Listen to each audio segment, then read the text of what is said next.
Hi guys! Welcome back to Rhea's Kitchen. For today, ang gagawin naman natin na recipe ay Vietnamese style lemongrass chicken.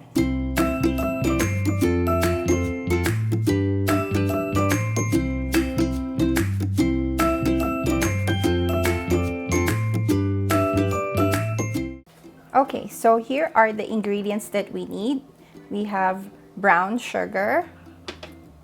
We have chopped lemongrass, fish sauce, lime juice, oil, soy sauce, garlic, chopped garlic or minced garlic, and chicken thighs, boneless chicken thighs. So let's get started. This is a very easy recipe to make. So for the mommies, you can always make this ahead of time sa gabi bago tayo matulog para mas malasa ang ating chicken. So, umpisahan na natin. First, we'll get our container and then we just have to mix all the ingredients together.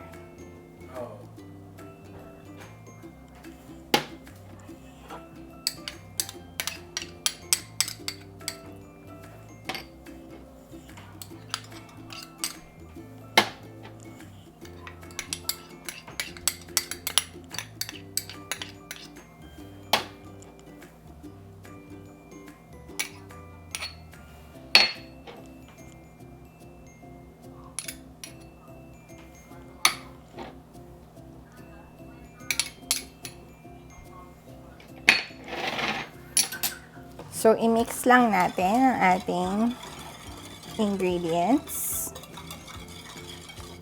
Like so.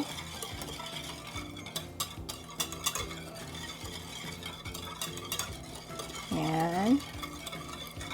And then, we can put our chicken thighs. By the way, for this recipe, I used 6 boneless chicken thighs. Mas matagal na naka-marinade, mas malasa ang ating chicken. You can marinate your chicken for about an hour or 2. I suggest make it 2 hours before nyo siya iluto. So since maganda ang panahon ngayon, pwede tayong mag-barbecue sa labas. But you can also cook it in your indoor grill if you have cast iron or yung nilalagay sa stovetop na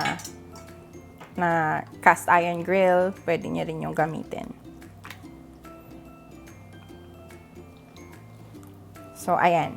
Nakababad na yung ating chicken. So, we can cover this with plastic wrap and then we'll set it aside and then later, I'll show you how to make the sauce. Hi guys! Nandito tayo ngayon sa aming deck. And super ganda ng panahon ngayon. So, it's time to do some barbecuing. And ready na ang ating chicken para ilagay natin sa ating grill. At maya-maya, pwede na tayong kumain. Okay, so pwede na natin ilagay ang ating chicken.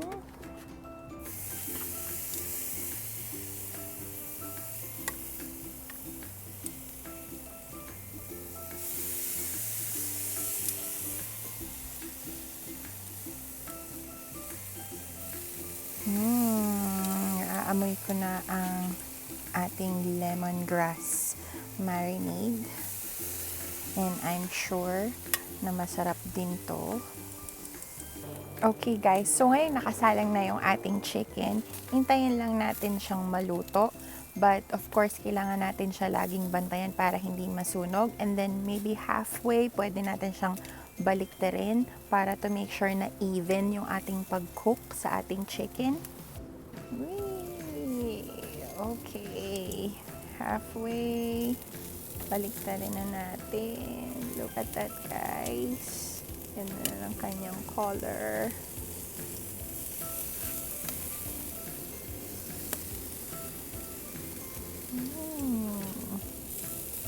Sorry, mausok talaga kasi ang gamit namin ay charcoal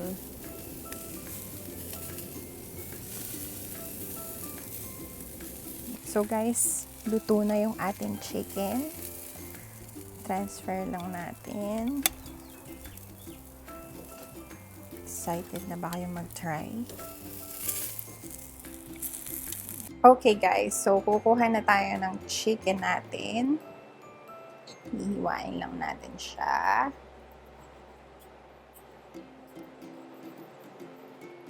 Yan.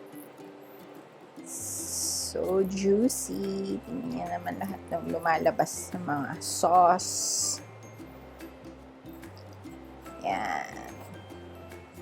Okay, so transfer na natin siya sa plate. Yan. And ito na yung ating sausawan. And of course, for the full Vietnamese experience, lagyan natin ng itlog sa ibabaw. So guys, ito na ang portion na inintay natin lahat. Titikman natin yung ating luto. But before that, I just wanna tell you kung paano ko ginawa yung ating sauce for the chicken. Naghalo lang ako ng rice vinegar, fish sauce, a little bit of sugar, a little bit of water, and a little bit of lime juice. Tapos hinalo-halo ko lang siya. Yan. So titikman na natin. Of course, samahan natin ng itlog. Kuha tayo ng chicken.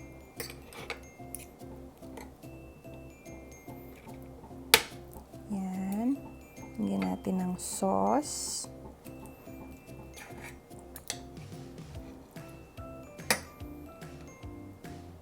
Yan, tikman natin.